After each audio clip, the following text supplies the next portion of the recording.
it's the 20. Someone help me out. March 24th. Yeah, yeah. I didn't. Okay, March 20. I'll update this later. Yeah. No, this one's on Zoom. This one we do have it. This is the one that's gonna be canceled. Okay, I'll fix the syllabus later. Thank you for reminding me, Brian. No, you're right. I forgot to update the syllabus. You're right. Thank you. Okay. Anything else? All right. Very good. So let's just sort of recap last class. I don't have to do a polling question. Who's next? Brett, finish your sentence. You say true? No, sure. Oh, I thought like Darby. That's actually not a wrong answer, though. Darby held that the 10th Amendment is a. Truism. So you actually were. I was like, wow, that's truism. What does that mean? It's a truism. Basically, it's nothing new. It's true. I think that they held that it was just the relationship between the states and the federal government, and that anything that was pertained. Okay. Very good. Right. So we have this topic of federalism, and federalism describes the relationship between Congress and the states. The 10th Amendment doesn't actually add much to the equation. It simply recognizes that relationship exists, and the powers that are not granted to Congress are reserved to the states and to the people. If Congress has a power, they can exercise it, and that trumps or preempts any state law. If Congress doesn't have a power, then the states have it. Right? It's got to be the power belongs somewhere. Either belongs in the states or belongs in the federal government. It can't be in the ether. It can't belong nowhere. It's got to belong somewhere. Okay. The relationship as well is about spending. Congress can give money to the states, and Congress can put strings or conditions on that money. The South Dakota versus Dole teaches that the money cannot be coercive, that they have to have a choice to actually decline the money. Another facet of federalism is what's called the anti-commandeering doctrine, the anti-commandeering doctrine. And we have a couple cases there, actually 3 cases of commandeering. Right? So first, Congress cannot commandeer the state legislatures. They can't force state legislatures to pass laws. That is New York against the United States. The second case is Prince versus the United States. This case held that Congress cannot commandeer state executive branch officials, sheriffs, for example, to implement federal law. The third case may not be obvious, but I think it's a commandeering case, is the Obamacare ruling, NFIB versus Sebelius. That Congress cannot compel individuals to take action. They can't make you buy health insurance. They can regulate existing economic activity, but they can't make you engage in economic activity. So really, there are 3 commandeering cases. People will argue from the last. Will say, "Josh, you're wrong. It's not a commandeering case." Fine, I'll happy to say that they're wrong about that one. But that's at least how I see it. Yes, Laura. Have you started the YouTube live? Yeah, it's streaming right now. I had to cancel it and start a new stream. Just go back to YouTube. Who's not here today? Hi. Hi. I have 3 people watching it at this moment, so it's there. All right. One last wrinkle. I'm going to do Ryan. Ryan, can Congress commandeer state judges? Can Congress require state judges to hear a case about federal law? The answer is yes. Do you know why? Do you remember why? Good job. Good answer. That's correct. The Supremacy Clause actually says the judges in every state shall be bound by federal law. So indeed, state judges can be commandeered, but state executive branch officials cannot be commandeered, and state legislative branch officials cannot be commandeered. All right, everyone good with New York against the United States and Prince? Very important federalism cases. Yes, Michael? In the commandeering for judges, what does that look like? I'll tell you exactly what it looks like. You always learn in Civ Pro, right, that if you have a federal cause of action, you go to federal court, right? Can you bring a federal cause of action to state court? Yeah. Why is the answer yes? It's like a competent adjudicators or something like that. Oh, they're competent to be sure. But can Congress require... Oh, sweet. Well, it's not sweet, right? But Congress has actually held that the state courts must hear certain causes of action, right? So there's mandatory jurisdiction That is, some cases must be brought in federal court. And there's also what's called concurrent. Sound familiar? Concurrent jurisdiction. You can bring in federal or state. And what if a state says, you know what, screw you, feds. We don't want your cases in our court. Go away. There's actually case law arguing that states cannot do that, that they must take these federal causes of action. I think those cases are probably wrong for reasons that are not related to here, but there's a long line of cases. You should all take, fine. So you should all take federal courts next year. It'll be offered by Judge Elrod next spring. Sign up early. It'll be a very important class. It's big deal. Chief Judge teaching Fed courts, big deal. So the short answer is yes, I think that, I had this question. I think that Congress can require state judges to hear things, but they can't commandeer jurisdiction. Why? Where do state courts get jurisdiction from? They're state laws. Who writes those laws? The legislature. So in my view, when you actually require state courts to exercise jurisdiction, you're basically telling the legislature to pass laws granting that jurisdiction. I think that runs afoul of New York against the United States. I'm an outlier. People don't agree with me on this one. This is a very nerdy topic, which I have a long article on, about state judicial sovereignty. Don't listen to me. But the standard rule, a case called Testa v. Cat, T-E-S-T-A, from 1940s, held that, yes, Congress, in fact, can require state courts to hear causes of action. So I'm an outlier. Trent? Is that like a congressional power issue, or is that more just like a due process, like people get the right to go to court? So you have a due process right to vindicate your rights in a court, but none to vindicate in a particular court. So you can't say, you know what, I want to go to a federal court. Too bad. You have to have $75,000 in diversity, whatever else you need. You don't have a God-given right to go to court, right? Even though you might think you do. But if the government takes action against you, right? You're raising the Constitution as a shield. Then yeah, you can go to any court. But if you want to go on offense, use the Constitution as a sword, you need to have the correct jurisdictional standard. I mean, I think I told you this. Federal question jurisdiction did not exist for much of the Republic. It existed briefly in the 1790s. They got rid of it, and they brought it back after the Civil War. So for almost all the 1800s, there was no federal question jurisdiction. The only way to get to federal court was through diversity. That's the only way. I wonder if abolishing DEI also eliminates diversity jurisdiction. Never mind. I'll go on. I'm done. I think delete diversity, everything. Delete 1331. Let's see if that happens by accident. No one else is laughing. Doge might just kill 1331.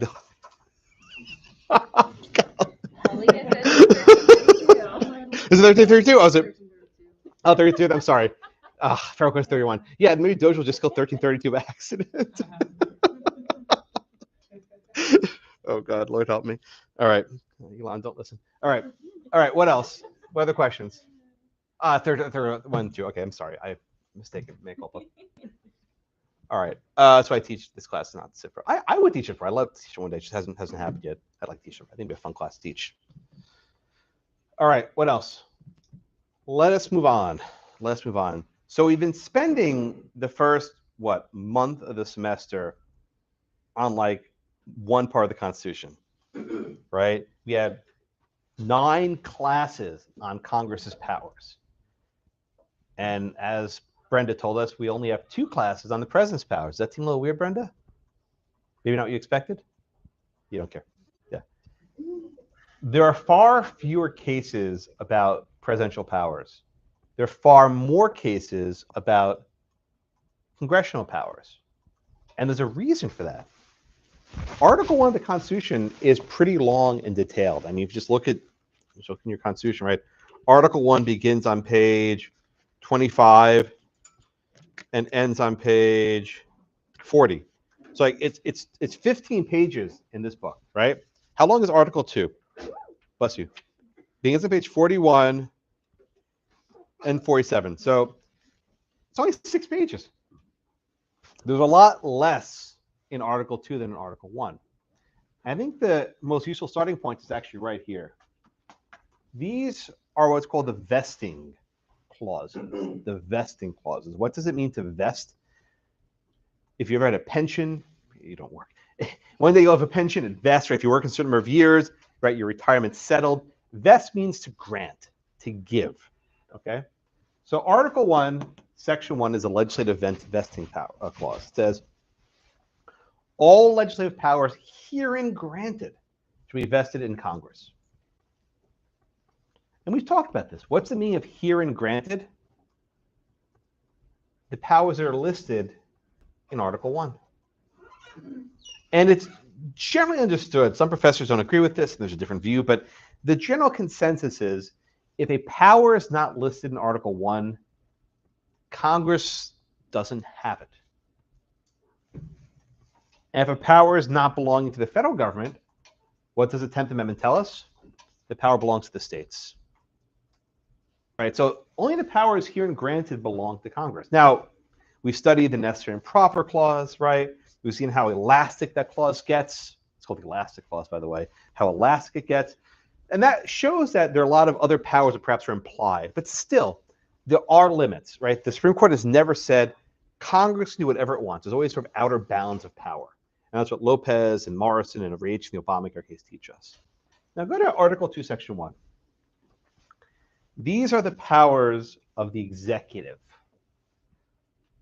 And just compare the language, right? Again, all legislative powers herein granted. That's the first clause. And the second one, the executive power shall be vested in the President of the United States of America. So again, all legislative powers vested in the House and the Senate that are herein granted versus the executive powers to be vested in a president. Huh. Brian, just reading those two sentences, what sort of strikes you about the language used in those two sentences? I guess Article 2 is vested like an individual. Yeah, so the first point, you're right. There's how many presidents are there? It's not your question, I promise. One, right? One. This wasn't a guarantee, right? During the Constitutional Convention, they considered different options. And one approach is having a council of three, having maybe three executives. And the framers ultimately decided, no, that's not going to work. Alexandra, why do you think they picked one executive over a council of three executives? Was it because like they were facing correction like other nations, like oftentimes the states at the time? So wouldn't having three executives give more people to work? You spread out the work, isn't that better? Isn't it better to present a united front though? Why? Why is it better to present the united front? Tell me. Well, if you're trying to unite the nation, like would you rather have one person empowered to stand behind? Why? You're saying that it's a correct statement. Tell me why, though. What's the problem with three versus one? Well, 3 versus 1 is like a divided house cannot stand. Ooh, Lincoln said that, right? Yeah. Divided house cannot stand. Trey, let me ask you the question. You ever been with a group of two other friends and you're trying to decide, what movie to watch or where to go for dinner or, what to do? How does that usually go? It doesn't. There's too many opposing ideas. Yeah, and then does anyone ever want to take responsibility for the movie that doesn't turn out to be a good movie? Right. So then, Shrey, I'll ask you this question again. Why is one executive, or why might the framers have thought that one executive is superior over having a council of three? Because it's easier to have one person make the big decisions instead of having 3 people have all different opposing ideas. Well, you say easier. That's actually an interesting one. What do you mean by easier? Well, I know Hamilton said like stay good. for in Federalist 70. Oh, I love that answer. Good. Talk about Federal 70, please.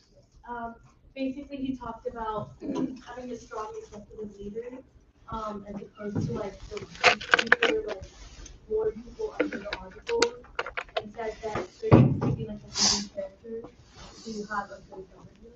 Yeah. Excellent, excellent, excellent. Thank you so much for that. So, of course, as Shrey sort of figured out, I'm talking about Hamilton Federal 70. And Hamilton, again, was at the Constitutional Convention. He was there. And he writes in defense of the president, he says, look, we need a vigorous executive.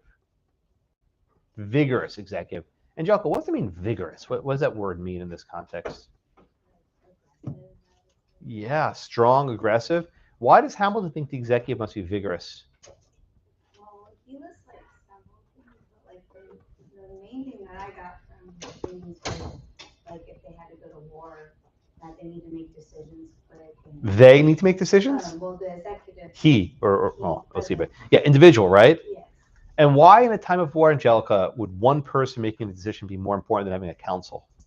Because then you don't have to have like 3 minds trying to come up with this, there's less time in the decision. Very good, very good. So there's a couple of components to this, right? One component is when you have to make a fast decision, obviously, one person can make a decision quicker than a council because you don't have to come to consensus, right? One person can say, you know what, I've heard all my opinions from my advisors, we're going to invade or we're not going to invade, right? We're going to take the Greenland, we're not going to Greenland, right? We're sorry. Like, it's a lot easier for one person to make a decision, but there's a relation to that. Oscar, you there? Yeah. Oscar, let me ask you this question. When there's 3 people on a council, and let's say that the plan goes poorly, something doesn't execute well, who takes responsibility? I don't know, isn't that the problem? Like the public has no idea how to figure out which one to truly blame, and they're all gonna try to cast it on. Yeah, it's like the Spider-Man meme. They're all pointing at each other, right? Or it's like the Roman councils, right? Oh, beautiful. Hamilton, Roman councils. Tell me about the Roman councils. Well, there was 2 of them, and one could be the face of a good idea, or one could be the face of a bad idea.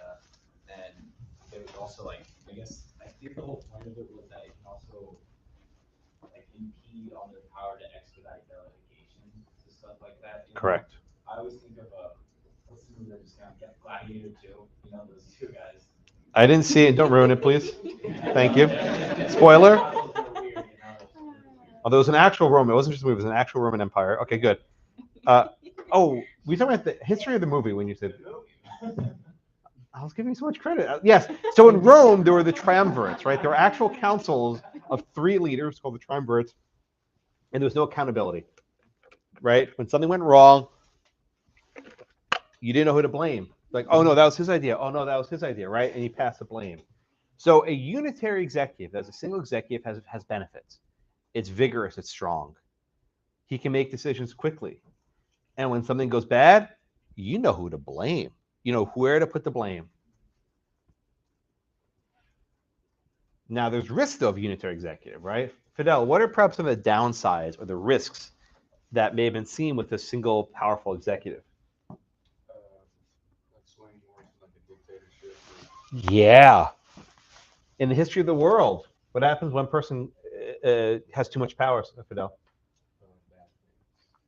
Yeah, I mean, Lord Bracken said absolute power corrupts absolutely, right? The risk is that when one person has too much power, he doesn't relinquish it, doesn't give it back. So then, Elizabeth, right? Yeah. How did the framers then deal with this risk of an all-powerful president who was unitary, is only one of them? How did they deal with this to prevent abuse and tyranny, dictatorship, to use Fidel's words?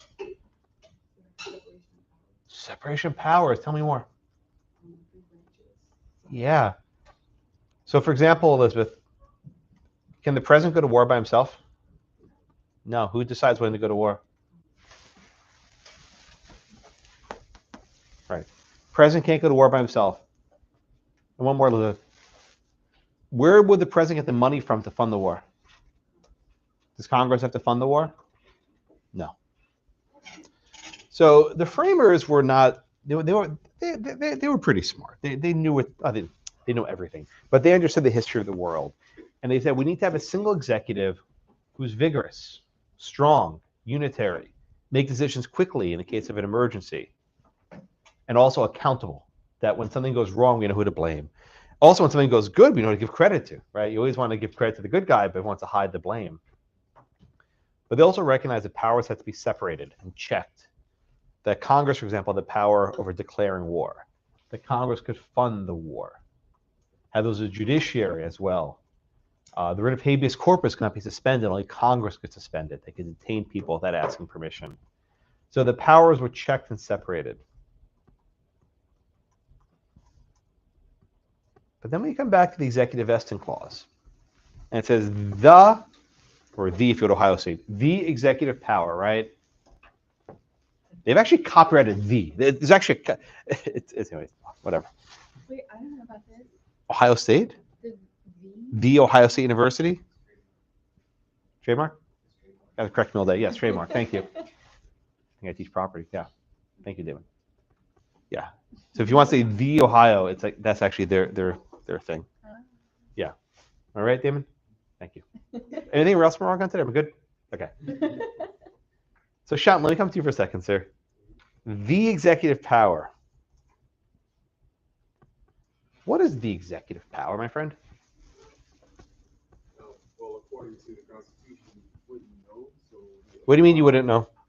that it's not enumerated. It's Ah, doesn't apply to the office. wait a minute. So Congress has enumerated powers, but you're telling me that the president has unenumerated powers? Yes, because he does have to. How then are we supposed to know what those powers are?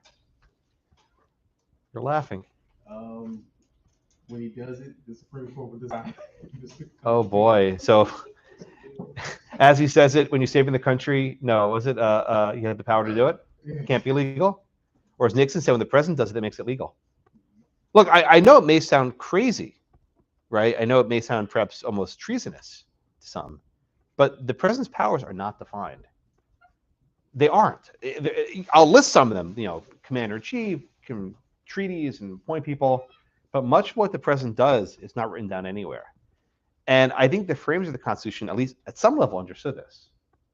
Now, people don't agree on this one. There's actually a vigorous disagreement in sort of academic debates about this. It hasn't quite made it to the courts, saying that, in fact, the president does have limited powers, that he has no powers beyond those enumerated. And there's some evidence of this. For example, the drafting of the Constitution, there were many drafts. The final version says the executive power. And that was changed pretty much towards the end of the convention. But earlier versions said the executive power of the United States, which mean that the power is in the Constitution, which means president only has those powers enumerated. So there's a vigorous and robust debate about this. The current Supreme Court hasn't really thought about that yet, and maybe they will at some point. But the current court thinks that the president has lots of powers, including those that are not enumerated. So let me go to another provision. Okay, so again, the president shall be the commander-in-chief of the Army, Navy of the United States, and the militia when called to service. Commander-in-chief. That sounds pretty important, right? That was a title that George Washington held while he was the commander of the Continental Army during the American Revolution. What does it mean to be the commander-in-chief? Can Congress tell the president to fight a war? Congress can declare war, but can Congress say, here, go invade that beach today and go take that fort over there, and don't do that. We think that's too risky. Can Congress micromanage? Can Congress say, okay, if you want this money, you have to go invade that country. You have to go fight the war in this fashion. If Congress passes a law controlling how prisoners of war are treated, does it violate the president's Article 2 powers? Ooh. In other words, if Congress tries to restrict how the president fights a war, is that statute itself unconstitutional? So we often think of the Congress's powers as limited by Article 1, Section 8, but hint, hint, Congress's powers might also be limited by Article 2. That is, if Congress tries to control the president's powers, those statutes are unconstitutional because the president's exercising constitutional authority. Let's do another one. This one's very important. Article 2, Section 3. The president shall take care that the laws be faithfully executed. Oh boy, what's going on there? This is an important part of the Constitution. Who actually executes the laws? It's not actually the president, believe it or not. Lots of people work for the executive branch in the military and various departments, right? They're the ones executing it. And the president wants to make sure that they're faithfully executing the law. So what happens if the president finds someone in his government that's not doing a good job? Can he fire them? Now, if Congress says, no, you can't fire them, you have to show good cause. You have to show that they were neglecting their duties. And the president says, no, I just don't want this person anymore. Can Congress control the president's removal power? Is there removal power? Where does it even come from? The take care clause, perhaps? So much of what the executive does is simply not defined in the Constitution.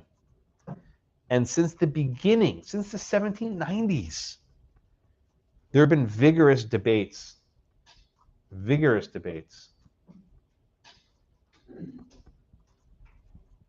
over how to define the president's powers. So when I ask a question, what are the executive powers? I don't have an answer for you. I don't. I think Shelton's answer is actually on the right track. The president's powers, I think, are largely defined by practice. That is, when a president does something and it doesn't get pushed back either by Congress or the courts, that sort of becomes part of the president's powers. And each president who becomes more and more aggressive can aggrandize, can acquire powers. Have you studied adverse possession yet in property? You haven't? Why not? I did the first week of the semester anyway. Adverse possession is a doctrine where basically if you keep trespassing long enough, you gain for ownership of a piece of land, right? Squatting, right? And Justice Scalia analogized executive power to adverse possession. That is, if enough presidents keep trespassing on Congress's powers and Congress doesn't push back, then becomes effectively power the president has.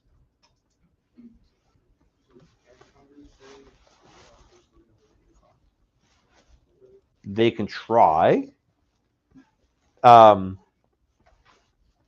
Who's to say it'll be followed? I mean, imagine that we're in the middle of World War II and Congress passes a statute saying, Mr. President, you cannot use a nuclear bomb.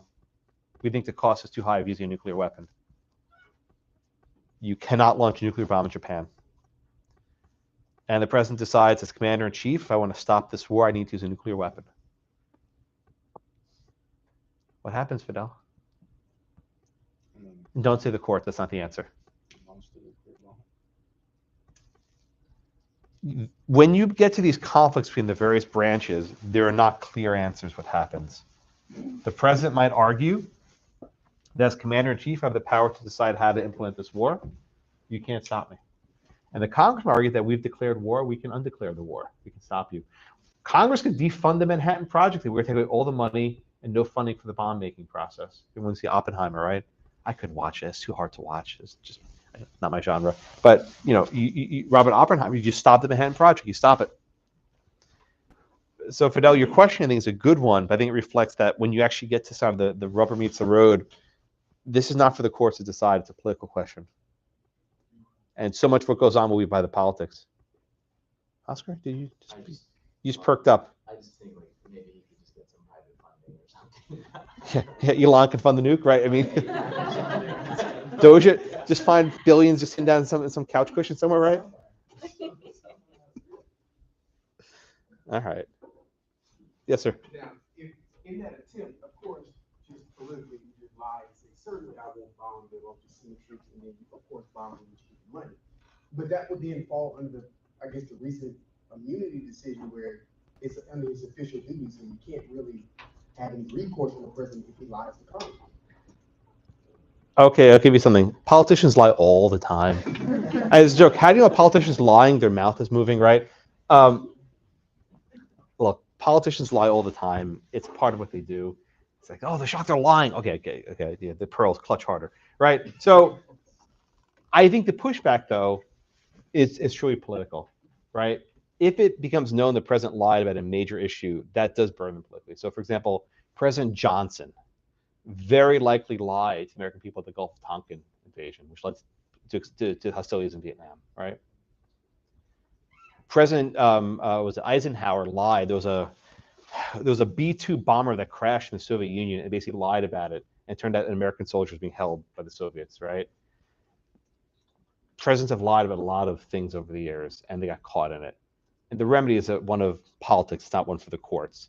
We'll talk about the immunity decision next week, I guess. But just with the benefit of hindsight, all that's happened, you know, he got reelected. It happened, right? You know, the fact that, 12 jurors in New York feel it was a felony and then 70 million Americans didn't care. I mean, yeah, it happened. So courts only go so far.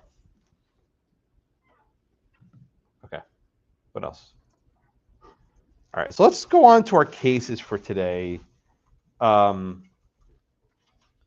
so far the case we've studied have been, I won't say boring, but not the facts have been too interesting. Maybe one or two here or there interesting facts. This case, I think, is different. And I want to show you a video. Yeah, show the video first. I play this video every year when I teach this class. It's linked. If you want to watch again later, you can. It's a little long, but I think it's a good use of time.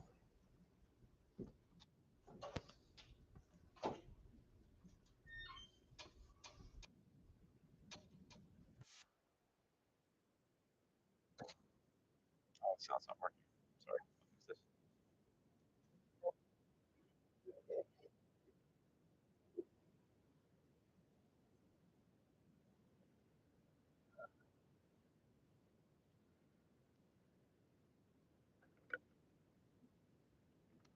This is an actual government video from I think probably 41 or 42. I don't remember the exact year. This is an actual government piece of propaganda. Sorry.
For that sign.